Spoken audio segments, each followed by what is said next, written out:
नमस्कार दोस्तों, कैसे हैं आप लोग। मेरा नाम सौरभ कुमार है और मैं आप लोग के यहाँ पर संक्षिप्त इतिहास एनसीईआरटी साठ संग्रह क्लास 6 12 पढ़ा रहा हूँ, जो कि आपका वन लाइनर है। और इस किताब से हम लोग पढ़ने जा रहे हैं। आज का टॉपिक वो है आपका चैप्टर नंबर 36 पढ़ेंगे। और चैप्टर नंबर 36 में आज हम इसका जो है जो पार्ट नेक्स्ट पार्ट पढ़ने जाए। आज हम पढ़ेंगे केरल से। कल हमने पढ़ा था आपका कर्नाटक का, ठीक है। तो आज हम पढ़ेंगे केरल से लेके राजपूत और आपका जो है जाट। तो ठीक है, तीनों को आज कंप्लीट करेंगे। तो सबसे पहले पढ़ते हैं केरल के बारे में। तो केरल जो है, इसकी राजधानी त्रावणकोर थी। 18वीं शताब्दी के आरंभ में केरल अनेक सामंती सरदारों व राजाओं के मध्य विभाजित था। तो इसकी राजधानी त्रावणकोर थी। 18वीं शताब्दी के आरंभ में केरल अनेक सामंती सरदारों व जो है राजाओं के मध्य विभाजित था। केरल के चार महत्वपूर्ण राज्य थे। पहला कोचिन, दूसरा जामोरिन के अधीन कालीकट, तीसरा आपका त्रावणकोर और चौथा आपका चिरकाल था, ठीक है।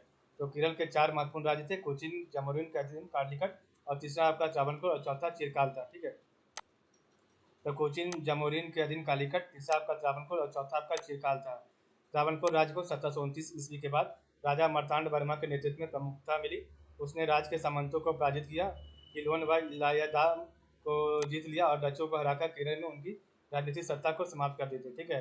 तो त्रावणकोर राज्य को 1729 के बाद राजा मर्तान वर्मा के नेतृत्व में प्रमुखता मिली और उसने राज्य के सामंतों को पराजित किया, इलोन व इलायादाम को जीत लिया और डचों को हराकर केरल में उनकी राजनीतिक सत्ता समाप्त कर दी थी मार्तंड वर्मा में, ठीक है। नेक्स्ट आपका है जाट के बारे में पढ़ेंगे। तो आपका केरल के बस उतना ही था। जाट के बारे में पढ़ते हैं। तो जाट खेतिहरों की एक जाति है जो दिल्ली, आगरा व मथुरा के आसपास के क्षेत्रों में रहते थे।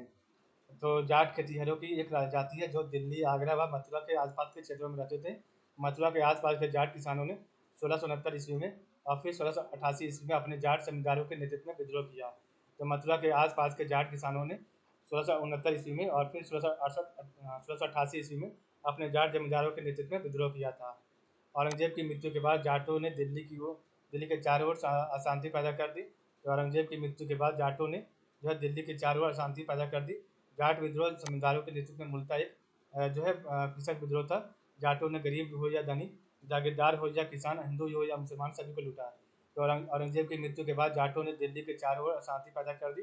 जाट विद्रोह जमींदारों के नेतृत्व में मूलतः एक कृषक विद्रोह था। जाटों ने गरीब हो या धनी, जागीरदार हो या किसान, हिंदू या मुसलमान, सभी को लूटा था।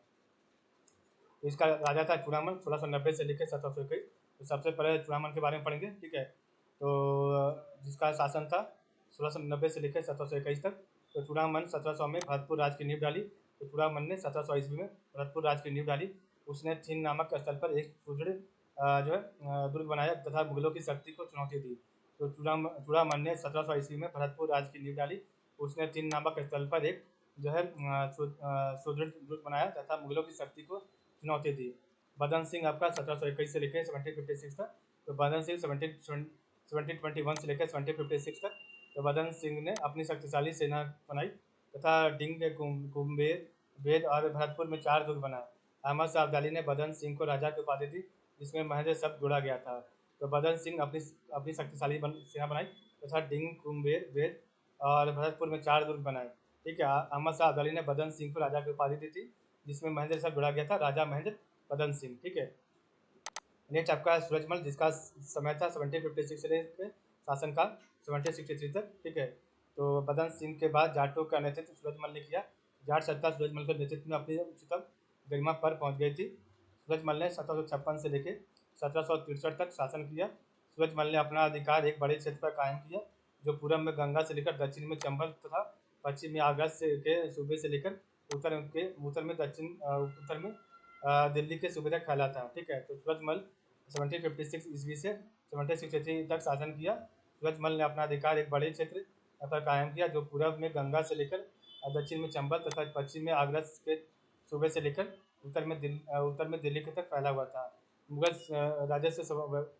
राजस्व व्यवस्था को अपनाकर सूरजमल ने एक अस्थायी राज्य की नींव रखने की कोशिश की। तो मुगल राजस्व व्यवस्था को अपनाकर सूरजमल ने एक अस्थायी राज्य की नींव रखने की कोशिश की। 1763 ईस्वी में सूरजमल की मृत्यु हो गई। इसके परिणाम स्वरूप जाट राज्य की अवनति प्रारंभ हो गई। एक समसामयिक इतिहासकार ने सूरजमल के बारे में कहा कि वह जाट जाति का अफलातून प्लेटो था।